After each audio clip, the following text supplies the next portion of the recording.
Dear children, today we are going to learn how to draw the frequency polygon and the histogram of the varying width of the given data. So far in the previous lecture, we discussed how to draw the bar graphs and the histograms. In the today's video, we are going to learn the frequency polygon. In the earlier lecture, we discussed how the frequency polygon can be drawn by using histogram. Now today, we'll start with a numerical problem from our textbook and see how we can draw the frequency polygon without using the histogram. Now let us take one example. It is the exercise number 14.3 from our textbook. Exercise number 14.3, and we are going to take one example, that is question number 6. Question number 6, and the question goes like this: the following table gives the distribution of students of two sections according to the marks obtained by them. So here the data is about the marks obtained by the two sections in the particular subject, and for the given data what we are supposed to do, represent the marks of the students of both sections on the same graph by two frequency polygons. From the two polygons, compare the performance of the two sections. Now let us first write what the data is. Here two teams are given and the marks are given for the two teams.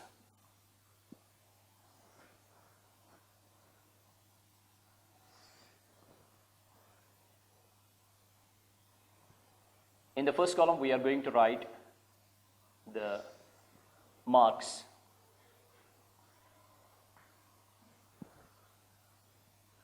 And in the next column, we are going to write the frequency of the sections. Here, we will write the frequency. Now, for the two sections, marks obtained are in the groups 0 to 10, 10 to 20, 20 to 30, 30 to 40, 40 to 50, and since in the given question separately the marks have been given in the given table, you can see from the textbook, but I am making one common column for the both because it is same. The marks are in ranging from 0 to 10 and the groups are same for both the sections, so we can make one column like this for both the sections. Now here we will write separately the two sections, section A and section B, the frequency of the two sections. Now what is this frequency for section A? That is 3, 9, 17, 12 and 9. And for the section B the frequency is 5, 19, 15, 10 and 1. Now to draw the frequency polygon, these groups, we can take the mid value of these groups, and so called, as we know, that's the class mark, in which we take the lower limit and the upper limit of the given group and divide it by 2. That will give us the mid value of this group, that is 0 plus 10 divided by 2. It is, first one I am going to write 0 plus 10 divided by 2. Here we have to add the lower limit and the upper limit of this group and divide it by 2, so that we will get the mid value or the class mark. So 10 by 2 it will give as 5. Similarly, 10 plus 20 it is 30 by 2, that will be 15. 20 plus 30 it is 50 divided by 2, that is 25. Now you can see throughout the groups the gap of 2 is maintained. Here we have the uniform groups and the class size is 10. Here you can see 5, 15, 25, then it will go like this, 35 and 45. These are the class marks now. So we are going to draw now the frequency polygon for the given data. The class marks, the mid values against the frequencies of the section A and section B. Let's now try to draw the frequency polygon. And frequency polygon can be drawn here. Frequency polygon.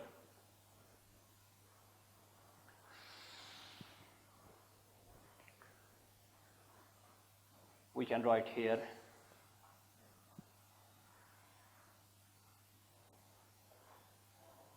Here, starting from the value 0. And along the x direction, we are going to write the marks. So you can write here marks.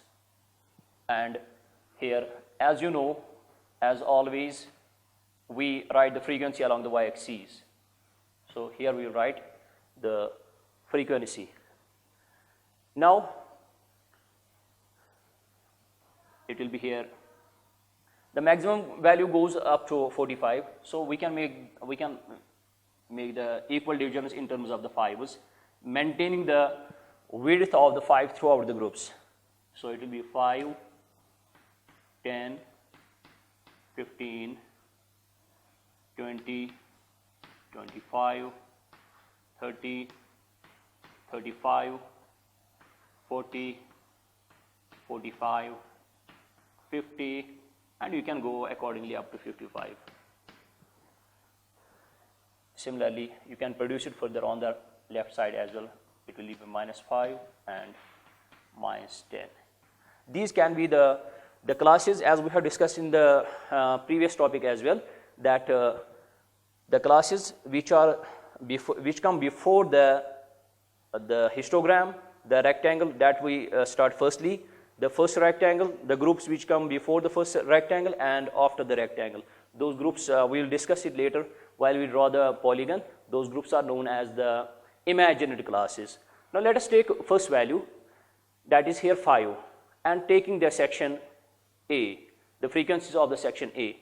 Let us see for the 5, and here the maximum value goes up to, you can see, the 19. So you can make groups accordingly, starting from, that would be 2, 4, 6, 8, 10, 12, 14, 16, 18, and up to 20. These are the frequencies along the y-axis. Now let us take the first section, that is section A. And just like in case of the geographical map, what we do, we differentiate the graphs of the different data with the help of sometimes the colors, or sometimes we make the bold lines, or sometimes we make the dotted lines to differentiate, so that it will be easy for us to compare the two results of the polygons. Here we'll take first value, that is 5 against the 3, that is the frequency of the section A. Now let us see, 5 along x-axis it is here, and along y-axis it is 3, it is here in between 2 and 4. So this value lies here, 5 and 3. Now the next value, that is 15. 15 against 9, we have to plot it. Now 15 along x-axis it is here, and then 9 it is in between 8 and 10. So the value is here, second value. Now the next value is 25 against 17. So 25 is here and 17 in between 16 and 18. So the value lies here. Now the next value is 35 and 12. 35 on the x-axis it is here, and 12 it is here. Then the next value that we are going to plot is 45 against 9. So on the x-axis, where is 45? It is here on the x-axis, and then 9 along y-axis. So it is in between 8 and 10 here. So the value lies here. Now what we have to do? Our next step is to join these dots. These points that we have plotted, we have to join these. Now, as in between the groups, you can see the gap of the 10 is maintained. The class size is 10. What we do, now we have to join these extremes so that these will touch the x-axis here. As the gap of the 10 is maintained, so 5, if we go beyond this group, that will be the imaginary class. So we have to combine or join it with -5. Likewise, here it is 45, then we have to join it with 55. In this way, we have drawn the frequency polygon of the section A that we have represented with the help of the bold line. Just like in case of the map, what you do, you are making a key like this for the section A and for section B. For the section A, we are going to represent it with the help of the bold line. We can draw it like this so that it will give us the better idea to understand the frequency polygon. Now, let us take another class. The class marks will be same, but what changes? The frequency. For section B, the frequency is different. Now, starting from the first value, 5 and 5. So 5 and 5 lies here in between 4 and 6. So this is the first value. Then 15 and 19. 15 on x-axis here and 19, it is in between 18 and 20. So this is the value here. And then 25 and 15. Now 25 is here on the x-axis and 15 in between 14 and 16. So the value lies here. Now the next value, that is 35 and 10. 35 on x-axis, it is here, and 10 exactly here. And this is the point, 35 and 10. Next value, that is 45 and 1. 45 and 1, it will be here. Now, what we have to do? We have to join these points together. This dotted line is for the section B.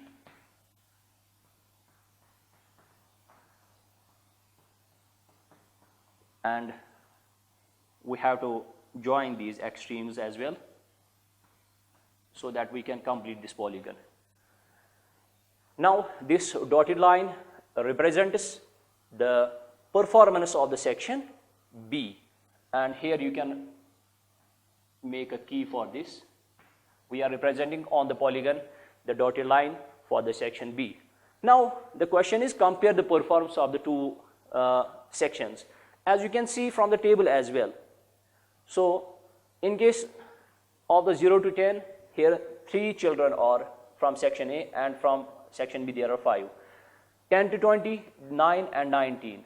20 to 30, you can see 17 and 15. And 30 to 40, here it is 12 and 10.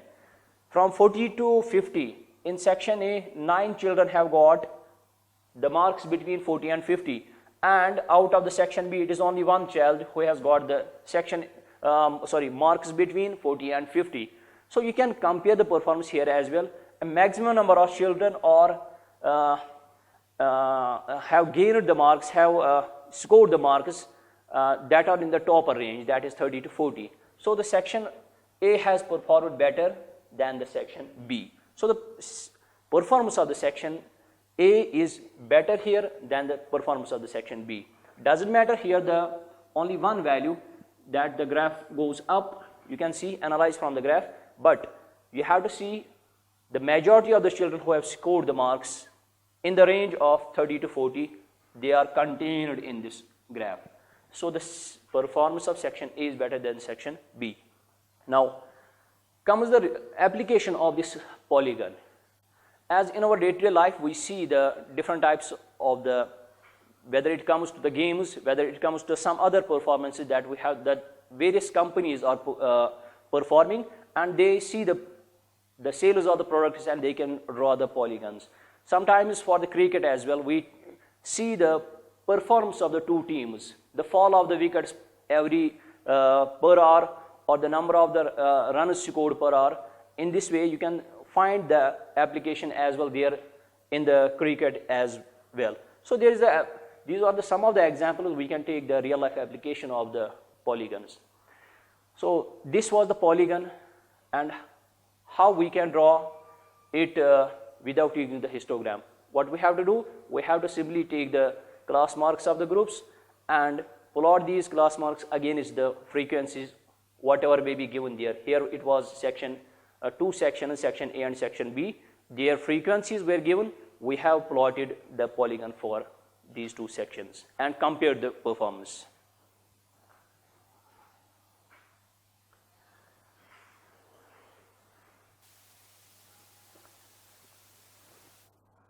Now let us take one more important example, that is for the histogram. Here we are going to plot the histogram. We learned it earlier as well, but here the histogram that we are going to plot is of the varying width. We have to draw the histogram of the varying width classes.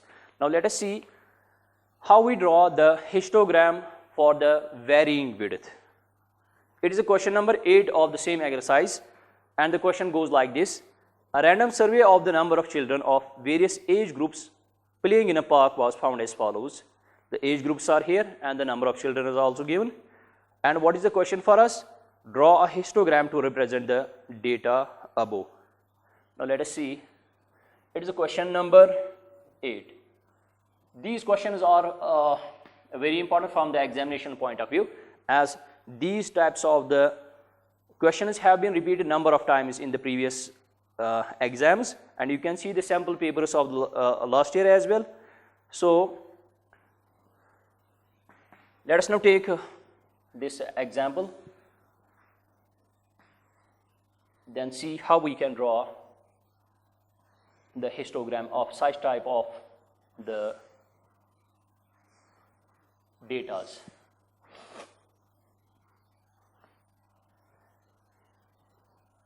First of all, here we are making the solution table. Do remember, the question is given, the age groups and the number of children are given. Few more columns will be added in this, and in this way we will learn how to draw the histogram of such type of the datas. First of all, it is age. Age is given in years, and the number of children. Number of children, that is, you can write frequency. So let us take the first group 1 to 2, then it is given 2 to 3, 3 to 5, then 5 to 7, then 7 to 10, 10 to 15, and 15 to 17. These are the age groups and the number of children. In 1 to 2 it is 5, 2 to 3 it is 3, 6, 12, 9, 10 and 4. These are the data values. Now you can analyze the table first. The frequency table is here given and you can analyze it. 1 to 2, 2 to 3. Here the gap of 1 and 1 is maintained. That is, the class size is 1 to 2, it is 1, 2 to 3 again it is 1, and 3 to 5, you can see here, 3 to 5, it jumps from 1 to 2. See, here the class size is 2, 5 to 7, again it is 2, 7 to 10, it is 3, 10 to 15, it is 5. You can see the groups are of varying width. The uniformity of the classes is not maintained here, 15 to 17. We have learned in the previous lecture how to draw the histogram. That is very simple for us of the uniform classes, but here some adjustment regarding the frequency is to be made. So what is that adjustment? How we make this? Let us see. First of all, frequency, then actual class size. We are going to write here actual class size. Here the actual class size between the groups, we have to write 1 to 2 it is 1, 2 to 3 it is 1, 3 to 5 2, 5 to 7 again it is 2, 7 to 10 it is 3, it is 5, and then again it is 2. And in this column we are going to write desired class size. What we want to have the class size so that frequency will be adjusted. Desired class size.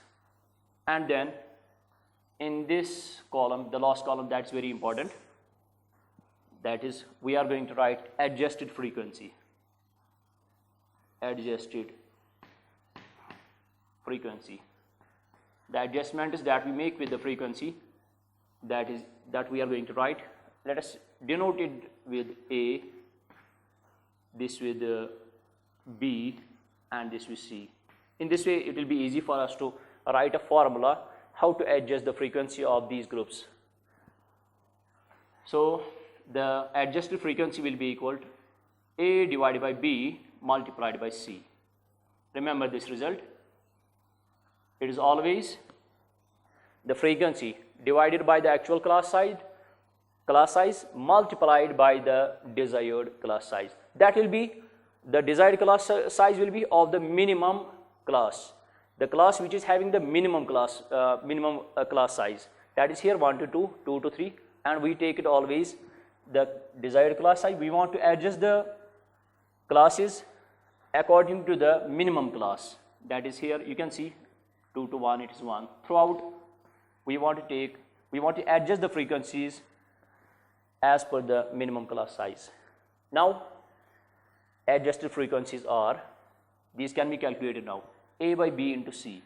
So it will be the first value 5 by 1, that is A by B, 5 divided by 1 into C, that is 1 again. So the resultant frequency which is adjusted, it is 5. Now again 3 by 1 into 1, 3 by 1 into 1, that is equal to 3. Similarly 6 by 2, 6 by 2 into 1, that is equal to, in this case, again 3. 12 by 2, 12 by 2 into 1, you can make the calculation on your own then later on. 12 by 2, that is 6. 9 by 3 into 1, 9 by 3, that is 3. Then 10 by 5, 10 by 5 it is 2. Then again it is 4 by 2, so it will be 2. So these are the adjusted frequencies that we are going to draw. The adjusted frequencies are these. Now how the adjusted frequencies are there? Frequency divided by the actual class size multiplied by the desired class size. So the formula we can frame like this: A by B into C. A is the frequency, B is the actual class size of the classes, and then the desired class size that we want, that is the minimum frequency, minimum class, the group with the minimum class size. Now let us see how we can draw the histogram.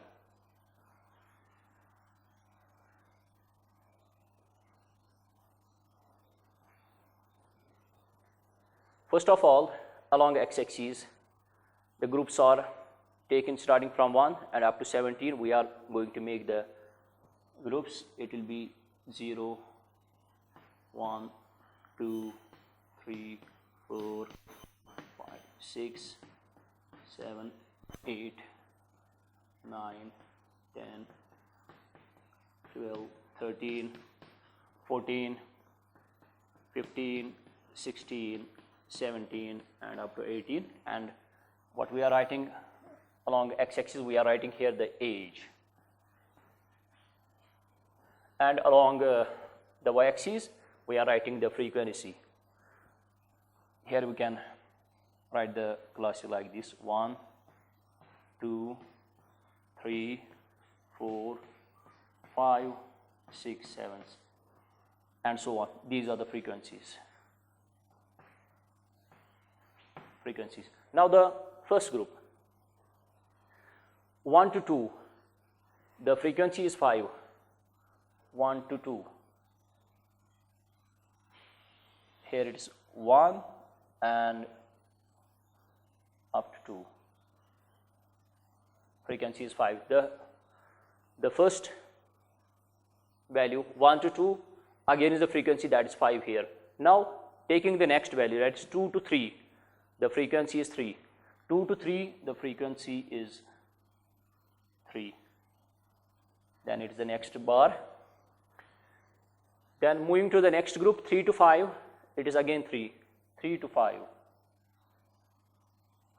Now you can see this is the 3 to 5, the bar is plotted here. 5 to 7, it is 6. 5 to 7, it is 6.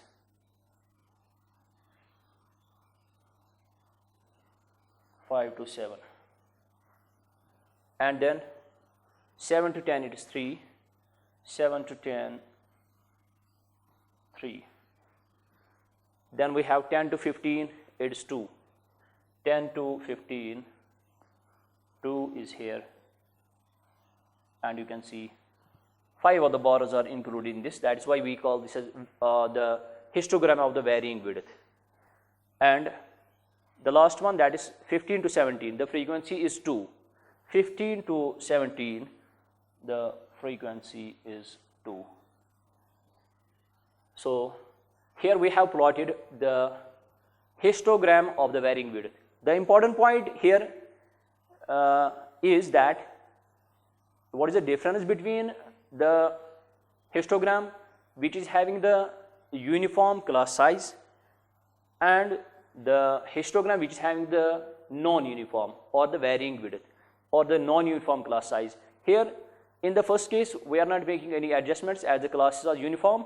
Here in case the age groups like here were of the varying width, we make the adjustments to the frequency because the age groups were not uniform, and accordingly what we have to do, the age groups and these adjusted frequencies are to be plotted.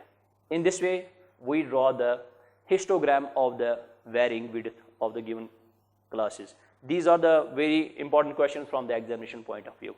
Now let us take our next one more subheading, that's of the measures of central tendency.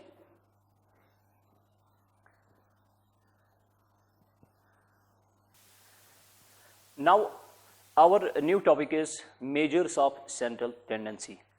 That is one of the subheading of the topic statistics. Measures of central tendency. As it is evident from the name that these are the measures which will show the tendency to move towards the central value. That is the value which is the representative of all the data values. Now what are those measures of central tendency that we are going to discuss now? The first one, that is the mean. Mean is simply the average of the given data.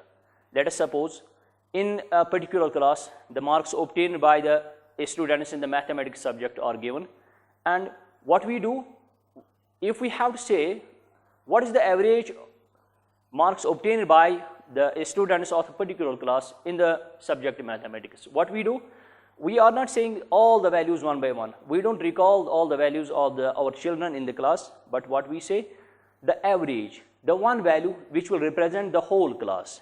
So that value which represents the whole class, and this is one of the measure of the central tendency, that is the mean. Then the median. Median is also the next value, next measure of central tendency. It also, we say this is the mid value of the data. This also is the middlemost observation, the middlemost observation of all the data values what we have. Then the mode, the third one and the last one here that we will discuss, that is mode is the frequently occurring observation in the data, the value which repeats itself maximum number of times, that is taken as mode of the given data. Now let us try to understand the concept of the measures of central tendency and how we calculate the mean, median and mode by taking a simple example from our textbook, and with the help of this example and it will be easy for us to understand how we can calculate mean, median and mode. Now let us take one example from our textbook to understand this concept.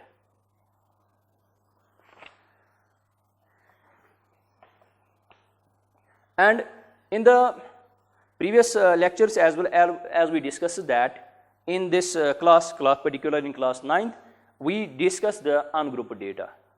Ungrouped which is not grouped. The group data that we are going to discuss in the next, that is in the class 10, and what are the different formulae that also will be discussed in the class 10. Here the simple results are to be remembered, how to calculate the measures of the center tendency. It will be the exercise 14.4, and let us take the first example. And the question 1 goes like this. It says, the following number of goals were scored by a team in a series of 10 matches. Here the data about the number of goals has been recorded in a series of 10 matches. And what are the number of goals here first? Number of goals. This is the data about the number of goals. 2, 3, 4, 5, 0, 1, 3, 3, 4 and 3. These are the data values. Now the question for us is, find the mean, median and mode of the scores. Now let us see how we can calculate the mean first. Mean, first one can be calculated as mean of the data. Mean, you will remember by formula, is equal to sum of observations. Sum of observations divided by the number of observations. Now here the data about the number of goals in 10 matches has been recorded. What we have to do, we have to take the sum of these observations directly. So what we do, 2 plus 3 plus 4 plus 5 plus, all the values are to be added. 1 plus 3 plus 3 plus 4 plus 3 and divided by the number of observations. How many observations are these? You can count. 1, 2, 3, 4, 5, 6, 7, 8, 9, 10. Here the number of observations is 10. Now sum up all the values. 2 plus 3, 5 plus 4 is 9, plus 5 is 14, plus 1 is 15, then 18, 21 plus 4, 21 plus 25 plus 3 is 28. So 28 divided by 10, that is equal to 2.8 is the mean. So we have calculated here the mean of the given data. Now coming to the next part, that is the median. For the median, we must understand first how we can calculate the median of the data. Median. For the median, we have two cases for the median of the data. Case 1 that we are going to discuss. Case 1, when n is odd. And remember, whenever we have to calculate the median, for to calculate the median, the data must be arranged first. Here you can see the data was randomly written here for the mean. We don't have any problem to calculate the mean, but in case we have to calculate the median, this point is very important to remember, that the data needs to be arranged whether in ascending or descending order. So case 1, what is the formula? How we can find the median of the data if the n is odd, number of observation is odd. In that case, the median is always equal to n plus 1 by second observation. N will be the number of observations. What is that value, that odd value that we have to use here? Plus 1 whole divided by 2. And case 2,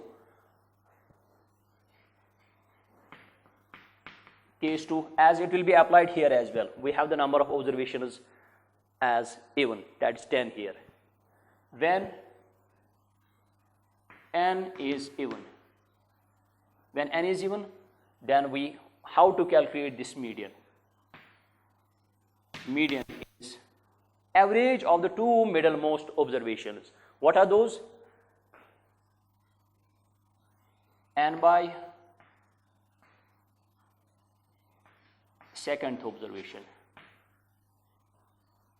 n by second plus n by 2 plus 1th observation, n by 2 plus 1th observation, whole divided by 2. Remember, these are the two results we must remember when we have to calculate the median of the given data. Case 1, when n is odd, the formula applied will be n plus 1 by second observation, and here it is whole divided by 2. And for this case 2, when n is even, number of observations is even, then the median can be calculated by taking the average of the two middlemost observations. What are those? How that can be calculated? N divided by 2, n by second observation plus n by 2 plus 1th observation. Here 2 is in the division with the n only, and it is not whole divided by 2. Sometimes we commit the mistakes while writing the formula. So this is very important here. Now, this thing to add to your knowledge was discussed. Now, when we have to calculate the median of this given data, number of goals, we have to write it again, as we have to arrange the data. Number of goals starting from, let us arrange the data in ascending order. 0, then it is 1, then 2 is here, it is 1 time repeated, 3 you can see 1, 2, 3, 4 times have been repeated. So 3 and 3. Then the next value, it is 4 have been repeated twice, and then 5 has been repeated once. Now you can see 1, 2, 3, 4, 5, 6, 7, 8, 9, 10 observations. Now the data is arranged, so called array. This was the raw data. Now we have arranged this in the ascending order, and we know this arrangement of the data in the ascending or the descending order is known as array. Now the array is for us here, number of goals. Here n is equal to 10, which is A1 case. So case 2 will apply here. So therefore the median will be equal to, median in this case will be equal to n by second observation. Instead of n, for the n the value is 10 is to be used here. N by second observation plus, that is 10 by 2 plus 1th observation divided by 2. So what are the values? 10 by 2, it is 5th observation, plus 10 by 2, it is 5 plus it will be 6th observation, whole divided by 2.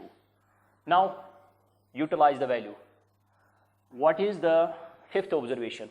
As per the rank, it is 1, 2, 3, 4, 5. So 5th observation is 3 plus, then the 6th observation, it is again 3, so we have to write 3 here, whole divided by 2.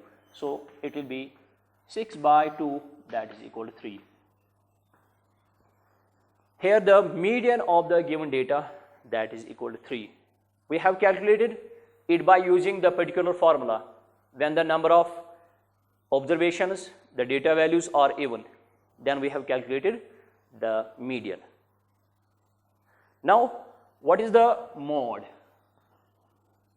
Mode, as we discussed earlier, that mode is the observation which repeats itself the maximum number of times, or most frequently occurring observation in the given data. You can see out of these data values, the 3 is repeated maximum number of times. It is most frequent observation. It is the observation which has got the maximum frequency among the data values. So the mode again is equal to 3. In this way, we have calculated the mean, that is 2.8, and the median, that is 3, and mod, it is equal to 3 again. So these measures of center tendency, to some extent, they are closer to each other. So we can represent the given data with the help by the average value 2.8, maybe sometimes with the help of 3, maybe, or the mod and the median have the same value, that is 3. In this way, we have calculated here the mean, median, and the mod of the given data. These are the 3 measures of central tendency. Now let us take the one more example from our textbook to clear the concept clear. These are some of the examples have been repeated in this exercise. The same, the data values have been given different, but what we are supposed to do, calculate the mean, median, and mod. Now let us take one more example, that will be the last example to discuss the measures of center tendency. Now let us take one more example from the same exercise, that is question number 3. This is also the important question, and the question is, the following observations have been arranged in ascending order. If the median of the data is 63, find the value of x. Here the unknown data value is to be found.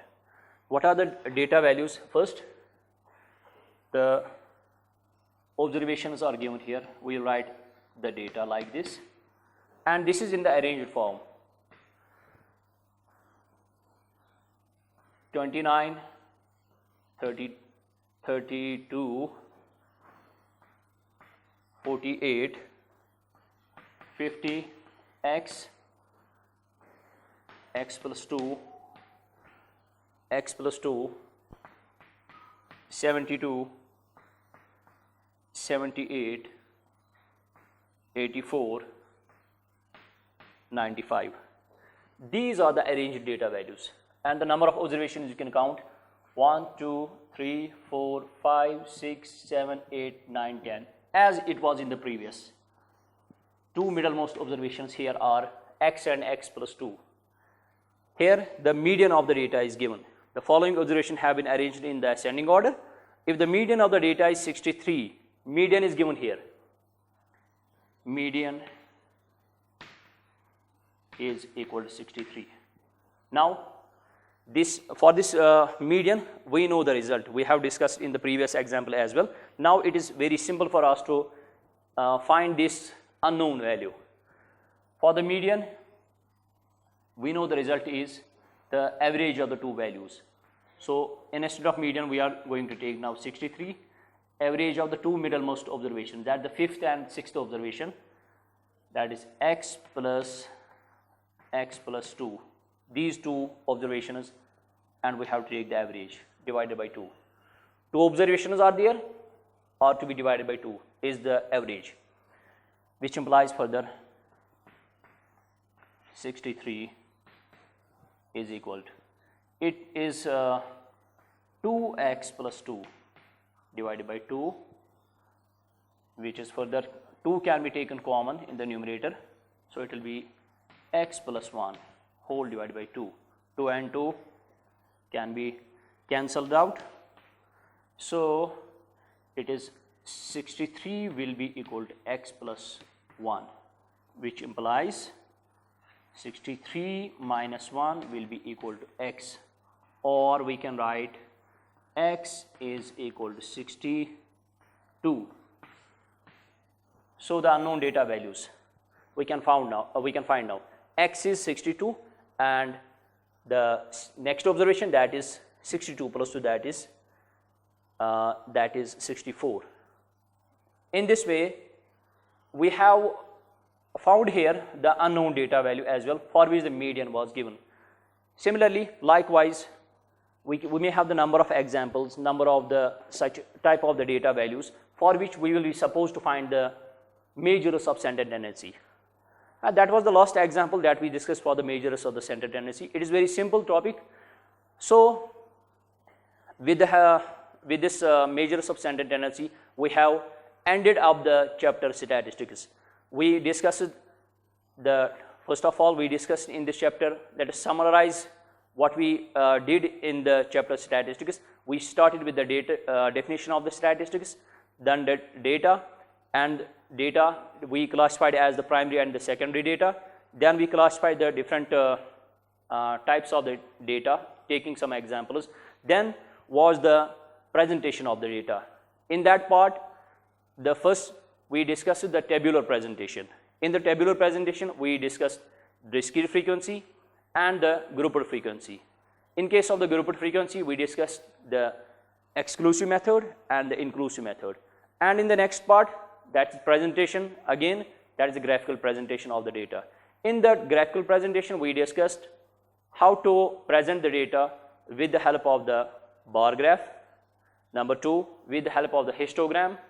In the histogram, we discussed two types of the histograms, one with the uniform class and another with the varying width. And in the third part, we discussed today the polygon, frequency polygon, how we can draw the frequency polygon. There also we have two ways. One is while using the histogram and another one without using the histogram, that we discussed today.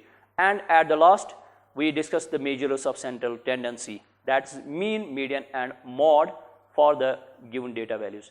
That was all about the chapter statistics, and hope you have understood the chapter well, and it is advised for you to practice as many examples as you can do, and try to solve the previous year sample papers as well, so that you can easily score the marks in the upcoming examination. Thank you very much for today's topic.